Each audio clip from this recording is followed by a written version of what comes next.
बहुत समय पहले की बात है। पाटलिपुर नामक गांव में कालू नाम का एक व्यक्ति अपनी पत्नी कमला के साथ रहा करता था। कालू बहुत ही ज्यादा गरीब इंसान था। कालू बहुत ही मेहनती था। उसने कई तरह के काम शुरू करे, पर कोई भी काम उसका चल नहीं पाता, जिसके चलते कालू का परिवार गरीब होता चला गया। घर में इतनी गरीबी के कारण कमला बहुत ज्यादा दुखी रहती थी। कालू के पास उसके पिताजी की दी हुई 2 गायें थी, पर आज हालत ऐसी थी कि वह दोनों गायों का पालन पोषण भी अच्छे से नहीं कर पाता था। फिर एक दिन, अजी आप मुझे बताइए, आप ऐसे परेशान रहेंगे तो कैसे काम चलेगा? हमें कुछ करना पड़ेगा। हाँ कमला, मैं क्या करूं? गरीबी में घर की हालत बद से बदतर होती चली जा रही है। एक समय था कि जब पिताजी थे, तब हमारे यहाँ भैंस और गायों का तबेला हुआ करता था। हमारी गाय और भैंसों का दूध पूरे गांव में और बाकी के आसपास के सभी गांव में जाया करता था। पर फिर पता नहीं ऐसा क्या हुआ कि सब एकदम से पूरा घर बर्बाद हो गया। पिताजी भी नहीं रहे और ना ही दूध का व्यापार रहा। तो कमला, मुझे लगता है ऐसे ही गरीबी में जीना लिखा है हमारी किस्मत में।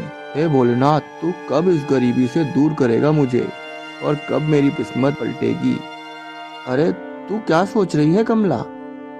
अजी मैं सोच रही थी कि ऐसा क्या हुआ होगा जिससे कि अचानक से सब बर्बाद हो गया। आप सोचिए कि क्या हुआ था जिससे कि भोलेनाथ हमसे इतना रूठ गए कि हमारी मुसीबत है जो खत्म होने का नाम ही नहीं ले रही है। देख, मुझे अच्छे से तो याद नहीं है, पर एक बार पिताजी के समय पे हमारे तबेले में सांप निकल आया था। सांप के डर से हमारा पूरा परिवार बहुत ज्यादा डर गया था।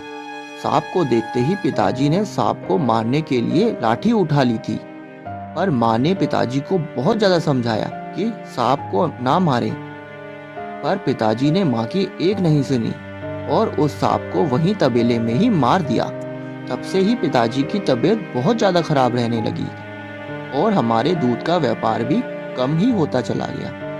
अजी कहीं उस सांप की वजह से ही तो हमारे घर में गरीबी नहीं आ गई? कहीं उस सांप का ही तो कोई श्राप हमें नहीं लग गया? नहीं नहीं कमला, ऐसा कुछ नहीं होता। और वैसे भी इन बातों को हुए तो बरसों हो गए। ऐसी बातों पर ध्यान नहीं देते। भला इन सांपों का मरने से हमारी गरीबी से क्या ताल्लुक? अजी आप कुछ भी कहो, पर हमें ऐसे जीव जंतुओं को मारना नहीं चाहिए। यह तो तू सही कह रही है। चल जरा मैं खेत तक हो आऊं, फिर शाम को आके बात करूंगा। ऐसा कहकर कालू खेत की तरफ चला जाता है। फिर रास्ते में उसे अपना दोस्त हरिया मिलता है। और भाई हरिया, राम राम। हाँ भाई कालू, राम राम। भाई कालू, आज यहाँ का कैसे रास्ता भूल गए? बस भाई खेत की तरफ जा रहा था, सोचा आज तेरी गली से ही निकल जाऊं। हाँ हाँ हाँ, अच्छा ये तो बहुत बढ़िया किया। और सब घर में ठीक है? हाँ भाई हरिया, सब ठीक है। अच्छा भाई कालू, तू खेत की तरफ जा रहा है तो जरा सावधान रहियो भाई। सावधान? पर किससे भाई? भाई परसों की बात है, अपना ब्रजेश है ना? कौन, दयाराम का लड़का? हाँ भाई, वह अपने खेत में काम करने के लिए गया था। तभी उसके खेत में एक मोटा लंबा काला सांप निकल आया। वह तो उसे देखकर भाग ही निकला। और कल की ही बात है, फूलवती ताई है ना, अपने पास वाले खेत में काम कर रही थी। तभी वहाँ उसने एक सांप को देखा। भाई मुझे तो इन सांपों से बहुत ज्यादा डर लगने लगा है। भाई तू बचकर रहियो, आजकल पूरे गांव में सांप ही सांप घूम रहे हैं। ऐसा कर, तू मेरे घर से मेरी लाठी ले जा। कहीं जरूरत पड़ी तो तू अपनी जान तो बचा पाएगा।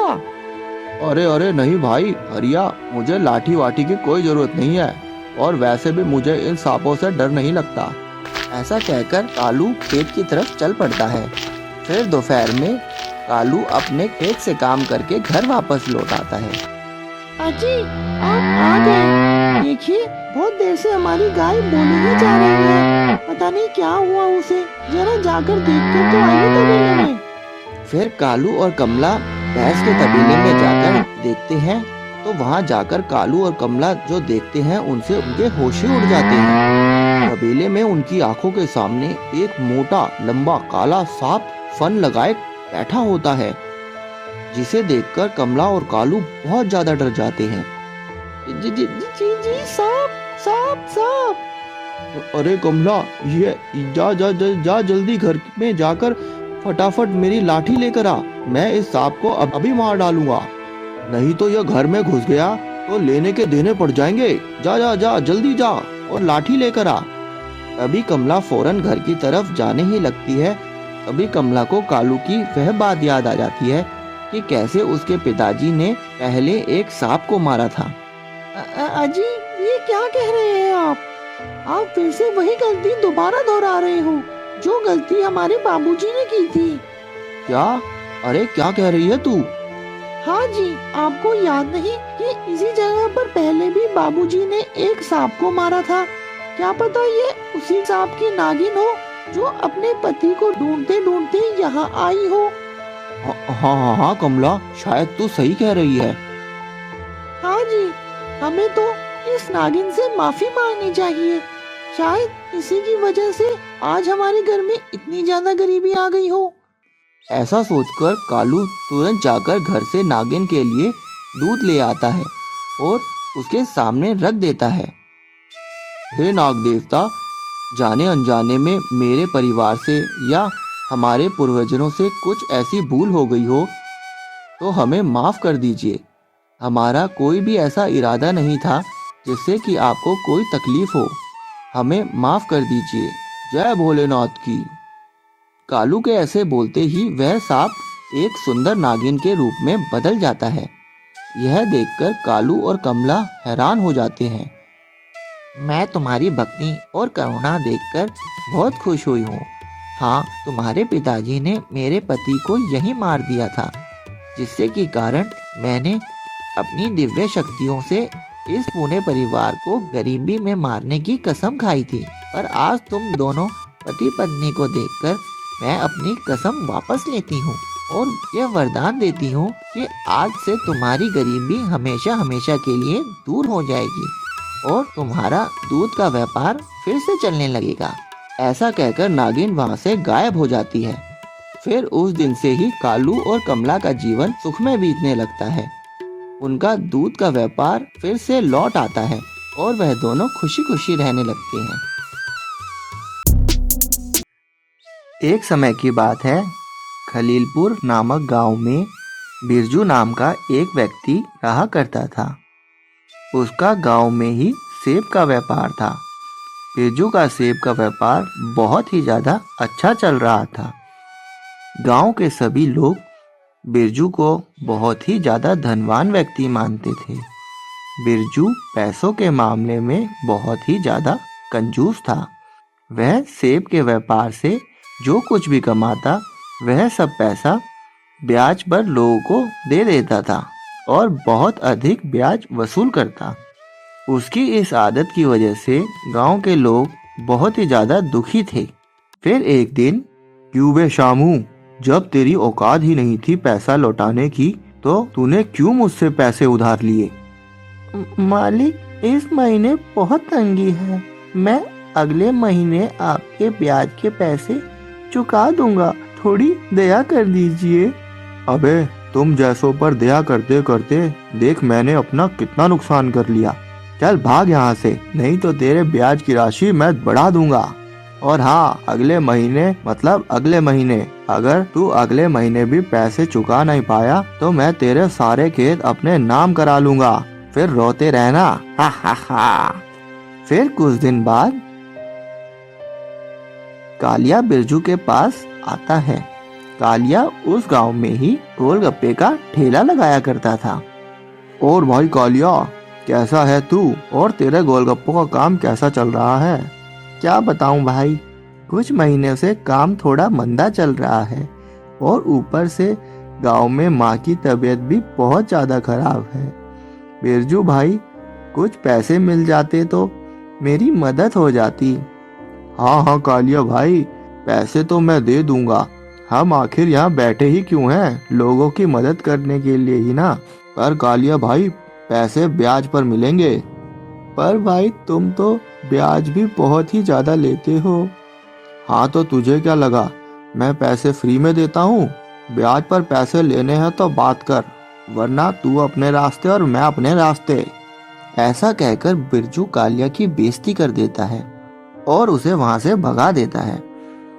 बिरजू के ज्यादा ब्याज लेने की बात पूरे गांव में फैल जाती है। फिर एक दिन, अजी आप ये क्या कर रहे हैं? पूरे गांव में हमारी ही बात हो रही है। हमारा गांव में सेब का व्यापार अच्छा तो चल रहा है, फिर इस ब्याज पर पैसे लेने और देने की क्या जरूरत है? देख तू समझती नहीं है, मैं पैसे नहीं कमाऊंगा तो घर कैसे चलेगा? और फिर ये सारा पैसा मैं अपने घर पर भी रखकर क्या करूंगा? अरे पगली, पैसे से पैसा ही बनता है। पर जी आप घर पर कुछ तो पैसा रखिए। देखिए कल कोई भी परेशानी हो गई तो हम कहाँ से पैसा लाएंगे? अपना सारा पैसा उधार पर मत दीजिए। तुझे नहीं पता कुछ। और हाँ, मेरे काम के बीच में टांग अड़ाने की जरूरत नहीं है। मुझे पैसा कमाने दे। ऐसा कहकर बिरजू वहां से चला जाता है। फिर कुछ दिन बाद बिरजू का बेटा घर के आंगन में खेलते खेलते अचानक से गिर जाता है। बिरजू और उसकी पत्नी उसे उठा के फौरन गांव के डॉक्टर के यहाँ जाते हैं। देखिए आपके बेटे को पेट में फूड पॉइजन हुआ है, ना जाने उसने कुछ अजीब खा लिया है। आपके बेटे को यहीं हॉस्पिटल में ही रखना पड़ेगा। आप एक काम कीजिए, जल्दी से 50,000 रुपए का इंतजाम कर लीजिए, बाकी पैसे इलाज के बाद जमा करवा देना। यह सुनकर बिरजू फटाफट पैसों का इंतजाम करने के लिए निकल पड़ता है।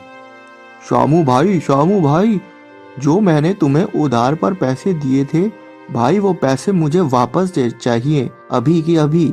मुझे उन पैसों की बहुत ज्यादा जरूरत है भाई, अभी चाहिए मुझे पैसे। अरे बिरजू भाई, ऐसा कैसे हो सकता है? वह पैसे तो मैंने आपसे ही उधार से लिए थे और वो पैसे मैंने किसी और को दिए हुए हैं। और वैसे भी हर महीने तो मैं उन पैसों का ब्याज आपको दे ही देता हूँ। जब सारे पैसे मेरे पास आएंगे मैं तभी ही लौटा पाऊंगा। ऐसे ही बिरजू सब जगह जगह अपने पैसे लेने के लिए गांव में घूमता है, पर कहीं भी उसे पैसे नहीं मिलते। थक हार कर वह वापस हॉस्पिटल आ जाता है और देखता है कि उसके बेटे का इलाज शुरू हो गया है। अजी आप आ गए, देखिए पैसों का प्रबंध हो गया है। कालिया भाई आए और उन्होंने हमारे बेटे के इलाज के पैसे जमा करा दिए हैं। भाई बिरजू, मुझे जैसे ही पता चला तुम्हें पैसे की बहुत जरूरत है, मैं वैसे ही पैसे लेकर यहाँ आ गया। और हाँ भाई, जब तुम्हारे पास पैसे हो जाएं, तब तुम मुझे ये पैसे लौटा देना। और मुझे इन पैसों का ब्याज भी नहीं चाहिए। आखिर हम एक दूसरे की ही मदद नहीं करेंगे तो और कौन हमारी मदद करेगा? यह सुनकर बिरजू की आंख में आंसू आ जाते हैं और उसको अपनी गलती पर बहुत पछतावा होता है। एक समय की बात है, हनुमानगढ़ में भीमू नाम का एक कारपेंटर रहा करता था। भीमू बहुत ही सुंदर लकड़ी का फर्नीचर बनाया करता था। भीमू के घर में वह और उसकी पत्नी रहा करते थे। भीमू बहुत ही ईमानदार और मेहनती था। भीमू की बनाई हुई कुर्सी और फर्नीचर लोग दूर दूर से ले जाया करते थे। और अब कुछ सालों से भीमू का कारोबार बहुत ही कम हो गया था। यह सोच सोचकर भीमू और उसकी पत्नी कमला बहुत ही ज्यादा दुखी हो जाते थे। अजी इस महीने भी कुछ ज्यादा अच्छी कमाई नहीं हुई है। ये क्या हो गया है हमारी दुकान को?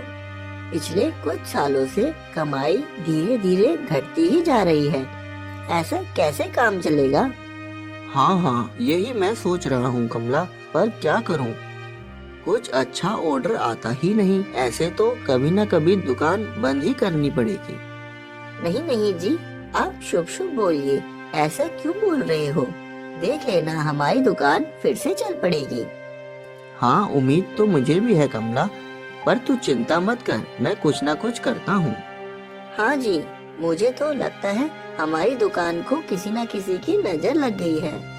अरे कमला, तू क्यों इन फिजूल बातों पर ध्यान देती है? ऐसा कुछ नहीं होता। हमें ये फिजूल की बातों में ना सोचकर मेहनत करनी चाहिए। तू चिंता मत कर, मैं शहर जाकर कोई बड़ा ऑर्डर लाने की कोशिश करता हूँ। ऐसा कहकर भीमू शहर की तरफ चल पड़ता है। रास्ते में थोड़ी देर चलने के बाद भीमू थक जाता है। अरे मैं तो बहुत ही ज्यादा थक गया, और ऊपर से ये गर्मी है कि ओफ। चलो ऐसा करता हूँ, इस पेड़ के नीचे थोड़ी देर आराम कर लेता हूँ। ऐसा कहकर भीमू पेड़ के नीचे आराम करने के लिए चला जाता है। तभी उसकी नजर पेड़ के पास ही बड़ी झाड़ियों पर पड़ती है। अरे ये क्या भला, इस जंगल में ये चमकती चीज क्या होगी? जरा पास जाकर तो देखूं। भीमू पास ही झाड़ियों की तरफ जाता है तो उसे वहाँ एक लकड़ी पड़ी हुई मिलती है। अरे ये लकड़ी तो बहुत ही ज्यादा खास दिखाई दे रही है। जैसे ही भीमा लकड़ी को उठाता है, लकड़ी चमकने लगती है। अरे वाह, यह तो बहुत ही ज्यादा चमकने वाली लकड़ी है। लगता है यह कोई जादुई लकड़ी है, और इसकी चमक तो जैसे खत्म होने का नाम ही नहीं ले रही है। अरे वाह भाई भीमू, लगता है यह तो बहुत ही ज्यादा महंगी लकड़ी है। भीमू उस लकड़ी को लेकर अपने घर आ जाता है, और घर आते ही चमकदार लकड़ी की बात अपनी पत्नी कमला को बताता है। कमला लकड़ी को देखकर बहुत ही ज्यादा हैरान हो जाती है। अजी, आप सही कह रहे हो, इस तरह की चमकदार लकड़ी तो मैंने आज तक नहीं देखी। हाँ कमला, मैंने अपने पूरे जीवन में ऐसी लकड़ी कभी नहीं देखी जो इतनी ज्यादा चमकदार हो। इसे मैं बाजार में बेचकर बहुत ज्यादा पैसा कमाऊंगा। अजी नहीं, आप इसे बाजार में नहीं बेचेंगे। यह लकड़ी मुझे बहुत ही ज्यादा पसंद है। आप ऐसा कीजिए, आप इससे हमारे लिए एक पंखा बना दीजिए। वैसे भी गर्मी का मौसम है और बहुत ही ज्यादा गर्मी है। इस पंखे से हमें गर्मियों में कुछ तो राहत मिलेगी। कमला के बार बार कहने पर भीमू कमला की बात मान लेता है। फिर अगले दिन भीमू उसी चमकदार लकड़ी से पंखा बनाने लगता है, और देखते ही देखते शाम तक पंखा बना देता है। ये लो कमला, अब तो तुम खुश हो ना? अजी हाँ, बहुत खुश हूँ। आपने तो कमाल ही कर दिया। क्या बेहतरीन पंखा बनाया है, और पंखा बहुत ही ज्यादा सुंदर भी लग रहा है। हाँ हाँ, चल अब इसे चलाकर तो देख। फिर कमला जैसे ही वह जादुई पंखा चलाती है तो पंखे से नोटों की बारिश होने लगती है। यह देखकर कमला और भीमू हैरान हो जाते हैं। वह समझ ही नहीं पाते कि ये क्या हो रहा है। अरे अरे अरे अरे, ये क्या, पैसा ही पैसा। अरे वाह, अरे वाह वाह कमला, ये क्या हो रहा है? ये क्या हो रहा है जी? कमला, मुझे लगता है यह पंखा एक जादुई पंखा है। अब तो हमारी लॉटरी ही खुल गई। अरे वाह वाह वाह। फिर उस शाम दोनों सारा पैसा इकट्ठा कर कर सो जाते हैं। फिर अगली सुबह, अच्छा कमला, मैं कुछ काम के लिए शहर जा रहा हूँ, तुम अपना ख्याल रखना, और साथ ही हमारे जादुई पंखे का भी ख्याल रखना। ये तो हमारे लिए सोने की मुर्गी के बराबर है। हा, हा, हा। ऐसा कहकर भीमू घर से चला जाता है। अरे वाह, इस पंखे ने तो हमारी लॉटरी ही खोल दी। एक काम करती हूँ, मैं थोड़ा सा पंखा चलाकर देखती हूँ और मस्त करारे नोट छाप लेती हूँ, और बाजार में जाके शॉपिंग भी करूँगी और सारा पैसा उड़ा दूंगी। अब तो मजा ही मजा है, मजा ही मजा। ऐसा कहकर कमला फैन को ऑन कर देती है। तभी पंखे से नोटों की बारिश होने लगती है। अरे वाह वाह। अब कमला के मन में लालच और भी ज्यादा बढ़ जाता है। वह पंखे को तेज और भी तेज चला देती है। पंखा अपनी पूरी रफ्तार से चलने लगता है और नोटों की बारिश होने लगती है। दूसरी तरफ कमला का लालच बढ़ता ही चला जाता है, और आखिर में इतनी तेज रफ्तार होने के कारण पंखा टूटकर नीचे जमीन पर गिर जाता है। पंखे के जमीन पर गिरते ही कमला के होश उड़ जाते हैं, और पंखा जमीन पर गिरते ही गायब हो जाता है। साथ ही जो नोट पंखे से गिरे थे वह सब भी जादुई नोट गायब हो जाते हैं। यह देखकर कमला बहुत ही ज्यादा दुखी हो जाती है और अपने लालच में आकर जादुई पंखे से हाथ धो बैठती है। अरे ये मैंने क्या कर दिया? मैंने अपने लालच में आकर ही अपने जादुई पंखे को गवा दिया। ये मेरे से क्या भूल हो गई? अरे नहीं, ये तो मैंने लालच में आकर अपना ही नुकसान कर दिया।